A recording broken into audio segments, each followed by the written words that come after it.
Hello my dear student, एक बार फिर से आप सभी का स्वागत करते हैं आपके अपने इस चैनल पर। और आज हम क्लास 10th के लिए लेकर के आए हैं मॉडल पेपर। मैथमेटिक्स का है, गणित का है, जिसमें विषय कोड 928 आपको मिलता है और संकेतांक इस पेपर का क्या मिलता है, 822 मिलता है। और ये जो पेपर है ये सॉल्व करना है आपको 3 घंटा 15 मिनट में। टोटल पूर्णांक कितना है, ये 70 नंबर का पूर्णांक है। 70 भी बटा हुआ है 50 प्लस 20 में।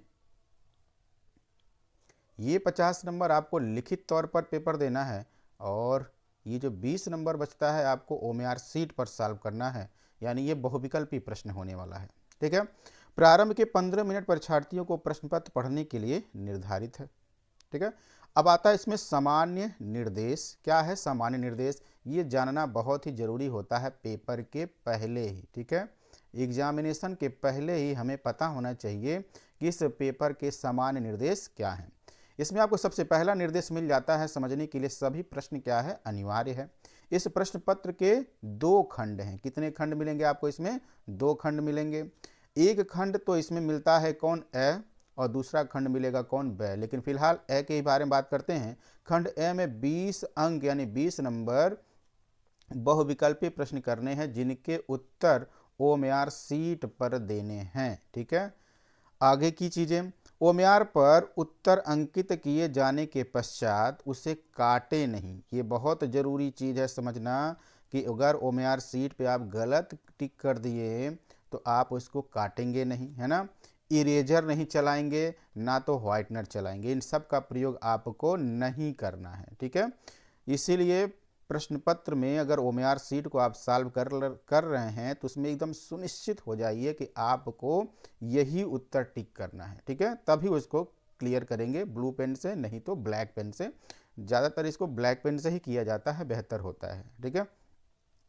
अब आता है पॉइंट नंबर 5, दूसरा खंड ब, है ना। अभी तक ए के बारे में बात हुआ, 20 नंबर बहुविकल्पी से संबंधित बात हुआ, जो कि ओएमआर सीट पर देना था ये। ठीक है।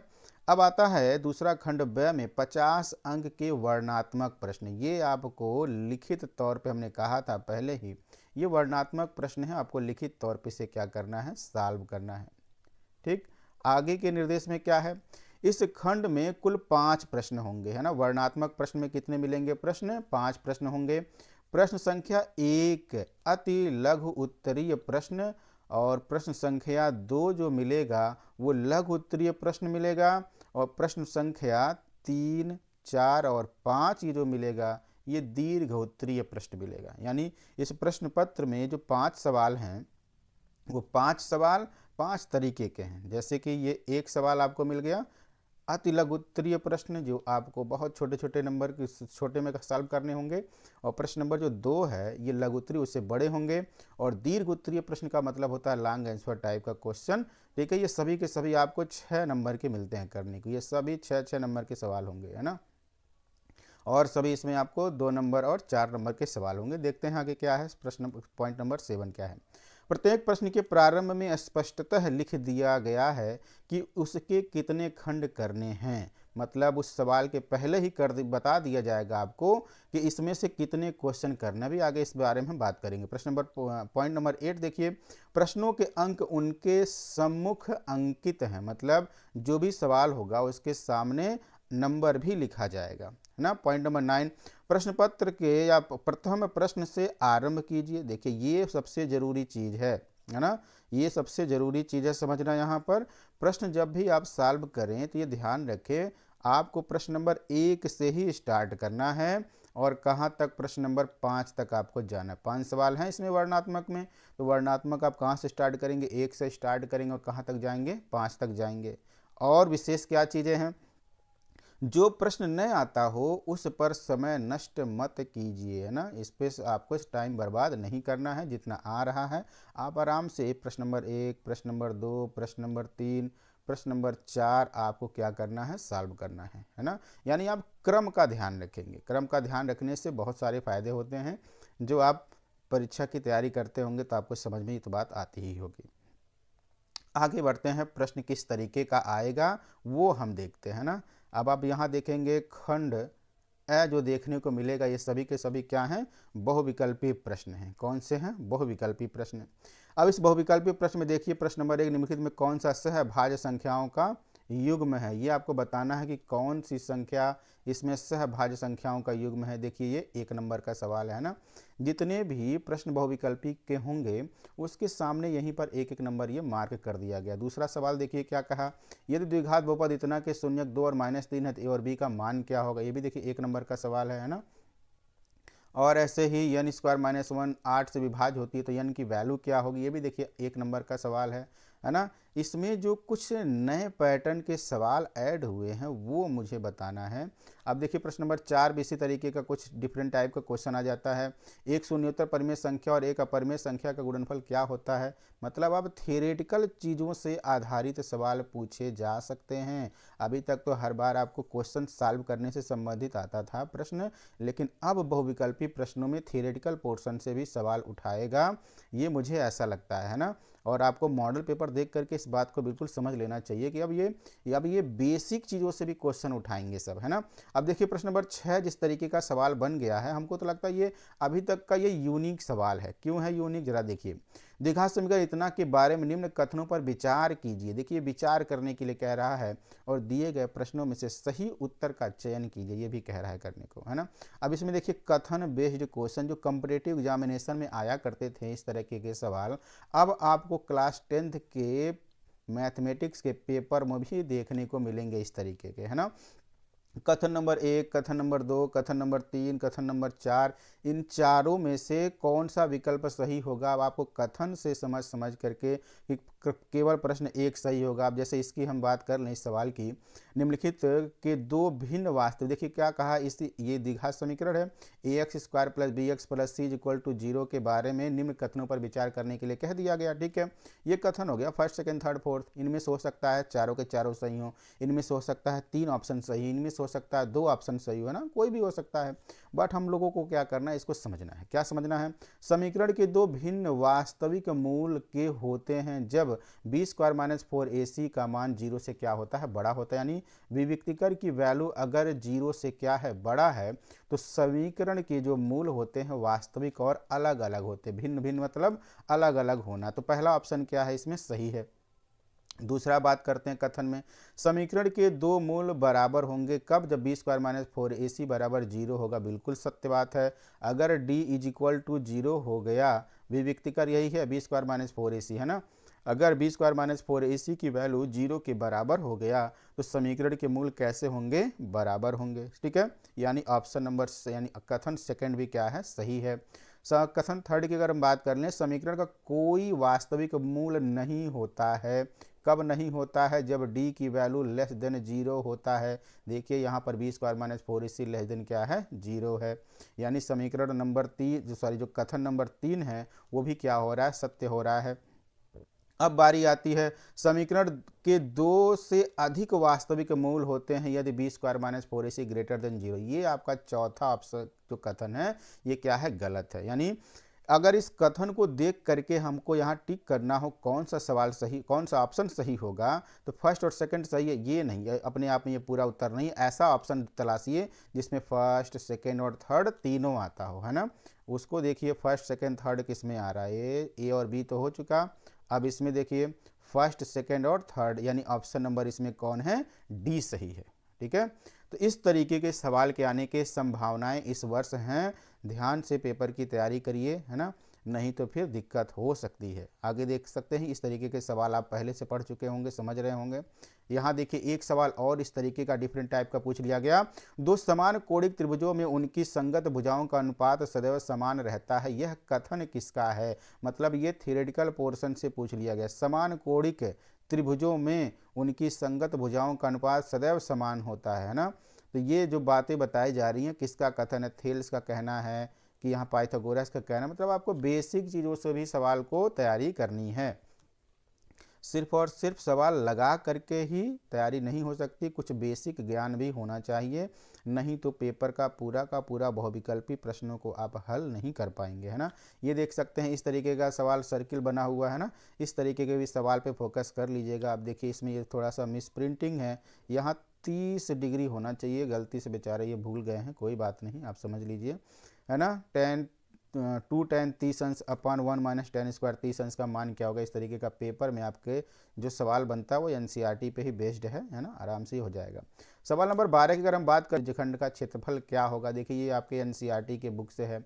देखिए जो अगर आप तैयारी करते हैं ना, अगर एनसीईआरटी की बुक से तैयारी पूरी की पूरी कर लें तो नियर अबाउट मुझे तो लगता है 80% से लेकर के 90% तक के क्वेश्चन बड़े आराम से आप वहीं से सॉल्व कर लेंगे, है ना।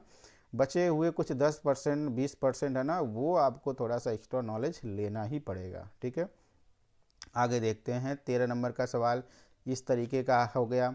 गिल्ली डंडे के खेल में गिल्ली का आकार निम्नलिखित का संयोजन है, 2 बेलन का, एक शंकु और एक बेलन का, है ना। इस तरीके के सवाल देखिए ये व्यवहारिक सवाल होता है। अब बच्चे गिल्ली डंडा खेले होंगे तभी ना समझ में आएगा। गिल्ली डंडे में खेल में जो गिल्ली का आकार होता है वो इस तरीके के आकार का होता। बच्चे अगर नहीं जानेंगे कि गिल्ली होता क्या है तो कभी भी इस सवाल का जवाब नहीं दे सकते। देखिए यहाँ एक शंकु बन गया, यहाँ पर भी एक शंकु बन गया और एक बेलन हो गया, मतलब 2 शंकु और एक बेलन। इस तरीके के सवाल के जवाब आप दे पाएंगे, है ना। अगर इस सब की जानकारी नहीं है तो कैसे दे पाएंगे, किताबों में आपको तो मिलेगा नहीं। तो इसीलिए व्यवहारिक ज्ञान का भी होना बहुत ही ज़्यादा जरूरी होता है। फिर आता है क्वेश्चन नंबर 14। नीचे कुछ कोणों के त्रिकोणमितीय अनुपात और उनके मान दिए हुए हैं। त्रिकोणमितीय अनुपात इधर है और इनके मान यहाँ हैं, ठीक है। आपको क्या करना है, निम्नलिखित में से कौन सा सही सुमेलित है। इसमें option number A, option number B, option number C, option number D, है ना। 4 ऑप्शन है। इन चारों ऑप्शन में से कौन सा ऑप्शन सही है इसको आपको पहले यहाँ क्लियर करना है। साइन 90 की वैल्यू क्या होता है भाई, 1 होता है, यानी ए का 3 के साथ कॉम्बिनेशन आप बनाएंगे। ए का 3, देखिए ए का 3 यहाँ आ रहा है और कहीं है ए का 3 और तो नहीं है कहीं, तो यही हो सकता है, 100% यही होगा ऑप्शन नंबर सी। कास 90 की वैल्यू क्या होता है, 0। देखिए कास 90 की वैल्यू यानी बी का चौथे के साथ सम्मिलित हो रहा है। tan 60 की वैल्यू √3 होता है, सी का देखिए किसके साथ, √3 के साथ, सी सेकेंड यहाँ पे बन रहा √3। और सेक 45 जो बच गया डी का वो किसके साथ होगा, आई यानी फर्स्ट के साथ होगा, है ना। इस तरीके से भी सवाल के आने की संभावनाएं बन गए हैं। ऑप्शन में आपको सुमेलित करने वाले भी क्वेश्चन आ सकते हैं, इसीलिए इस मॉडल पेपर को मैं स्पेशली बताने का प्रयास किया हूँ, ठीक है। अगर बच्चे केवल वही पुराने ज़माने के सवालों को फोकस करके तैयारी करेंगे तो हो सकता है इस वर्ष उन्हें नुकसान का सामना करना पड़ जाए। तो समय रहते आप इन तरीके के भी क्वेश्चन पे भी क्या करेंगे, तैयारी करेंगे और किताबों में इस तरीके के क्वेश्चन को खोज करके पढ़ने का प्रयास करेंगे, ठीक है। अब आता है प्रश्न नंबर 5। किसी समय खंभे की छाया खंभे की लंबाई की कड़ी में 3 गुनी। तो ये तो सवाल बहुत ही बेसिक होता है ट्रिग्नोमेट्री का। ये भी देखिए, ये भी देखिए, ये सब आप आसानी से क्या कर सकते हैं, इस क्वेश्चन को कर सकते हैं। निम्नलिखित में से कौन सी संख्या किसी घटना की प्रायिकता नहीं हो सकती। देखिए यहाँ पर ये जो नेगेटिव होता है, नेगेटिव तो कभी प्रायिकता होता ही नहीं, आप ये जानते होंगे, आराम से कर लेंगे। संचयी बारंबारता की सारणी की रचना निम्नलिखित में उपयोगी होता है। अब इसमें भी देखिएगा, इस चैप्टर का यानी सांख्यिकी की अगर हम बात कर ले तो इस सांख्यिकी में क्या होता है, कुछ ऐसे भी क्वेश्चन होते हैं जो आपको थियोरेटिकल पोर्शन पे मिल जाएंगे करने के लिए, है ना। तो थियरी पर भी फोकस करना है, फार्मूला कैसे बना उस पर भी फोकस करना है, सवाल कैसे करना है उस पर भी फोकस करना है। तो सारी चीज़ों पे आपको ध्यान कर करके ही क्या करना है, तैयारी को करना है, ठीक है। ऐसे क्वेश्चन नंबर 20 यानी 20वें नंबर का जो सवाल है, किसी बंटन का माध्य कितना है, 16 है, बहुलक कितना है, 13 है। तो इसकी माध्यिका अब आप ये जानते हैं, माध्य बहुलक और माध्यिका में क्या होता है संबंध, तो इस सवाल को आसानी से क्या कर पाएंगे, लगा पाएंगे, ठीक है। 20 नंबर ये हो गया आपका बहुविकल्पी। अब आता है वर्णनात्मक प्रश्न के लिए खंड व्यय। कौन सा, खंड व्यय करने के लिए देखिए इसमें क्या कह दिया, खंड व्यय का पहला जो सवाल है। अच्छा एक चीज़ और ध्यान रखेंगे, पेपर की कॉपी जब आप लिखिएगा तो ये अगर आपकी कॉपी है, ये क्या है, आपकी कॉपी है, इस कॉपी में यहाँ इस वाले पोर्शन पे आपको क्या लिख देना चाहिए, खंड व्यय लिख देना चाहिए। प्रश्न नंबर आप कौन सा लिख रहे हैं, यहाँ आप लाइन ऐसे खींचे हुए होते हैं, प्रश्न संख्या डालते हैं 1 और उत्तर आप यहाँ लिख करके उसको क्या करेंगे, सॉल्व करेंगे। ये तरीका होता है, ठीक है। और कोशिश करिए ये थोड़ा जैसे हमने बोल्ड यहाँ पे लिखा हुआ है डार्क पेन से, वैसे लिखिए ताकि हर किसी को बेहतर लगे और देखने में अच्छा लगे, है ना। तो सभी खंड यहाँ करना है, ऐसा नहीं है कोई भी इसमें से आप छोड़ सकते हैं। कितने सवाल हैं यहाँ पे, 6 सवाल हैं, है ना। पहले में कुल कितने सवाल, 6 सवाल हैं और हर एक सवाल कितने कितने नंबर का है आपको मिलता है, 2-2 नंबर का मिलता है। यानी टोटल पहले क्वेश्चन में आपको मिल जाएगा अति लघु उत्तरीय प्रश्न से कितना नंबर, 12 नंबर मिल जाएगा। ये देखिए कितना अच्छा सा सवाल है जिसे आप प्रूव कर सकते हैं, है ना। अब फिर यहाँ आता है, यहाँ पे करने के लिए इनको जोड़ने वाली रेखाखंड को समत्रिभाजित करने वाले बिंदुओं के निर्देशांक ज्ञात करना, ये भी बहुत ही अच्छा सा सवाल है। कोण ए के किस मान के लिए से कितना होता है, कथन सत्य या असत्य, कारण सहित अपने उत्तर की पुष्टि की। ये देखिए व्यवहारिक ज्ञान पर आधारित है ये, है ना। वैसे आप इसको कर नहीं पाएंगे, एनसीईआरटी के ही बुक का ही है ये सवाल, है ना। आगे देखिएगा क्या करने को, एक वृत्त के चतुर्थांश का क्षेत्रफल ज्ञात कीजिए जिसकी परिधि कितनी है, 22 सेंटीमीटर। ये भी अच्छा सा सवाल है। सारे के सारे सवाल इसमें क्या है, बेस्ट हैं। जितने अगर पढ़ने वाले बच्चे इन सबको पेपर को सॉल्व कर दें, हम चुटकी बजा के सॉल्व करके किनारे कर देंगे, है ना। फिर आता है क्वेश्चन नंबर सेकेंड करने के लिए, समझने के लिए, निम्नलिखित में से किन्हीं 5 खंडों को, यहाँ देखिए बाउंडेशन लगा दिया है ना, कितने खंड को करना है, 5 खंडों को करना है। कितने हैं, 1 2 3 4 और ये 5, है ना। 5 ये यहाँ दिख रहा है 5 खंड, और यहाँ पर इसके आगे भी एक सवाल देगा, यानी आपको 6 सवाल दिया जाएगा जिसमें से आपको कितने करने हैं, 5 सवाल आपको करने हैं, ठीक है। देखिए क्या क्या है, 2 संपूरक कोणों में बड़ा कोण छोटे कोण से 18 डिग्री अधिक है, तो भाई उन्हें ज्ञात कीजिए। कोई बड़ी बात नहीं है। सवाल तो ये है कि हर एक सवाल इसमें कितने कितने नंबर के हैं, 4-4 नंबर के। 12 वो था और 12 वो था अगर, तो इसमें कुल कितने सवाल करने हैं, 5 सवाल करने हैं। 5 गुणा जब कितना बन जाएगा, 20 बन जाएगा, 20 ये हो जाएगा, है ना। 12 वो 20 ये हो जाएगा। इस तरीके से हर एक सवाल आपको कितने कितने नंबर का मिलेगा, 4-4 नंबर का सवाल मिलेगा। मतलब बताइए आप एक क्वेश्चन सॉल्व करते हैं, 4 नंबर आपको मिलेगा, वो भी सही करने पर। भाई यही बात कमाल की है, अगर आप सही करेंगे तो जा करके आपको पूरे 4 नंबर मिलेंगे, ठीक है।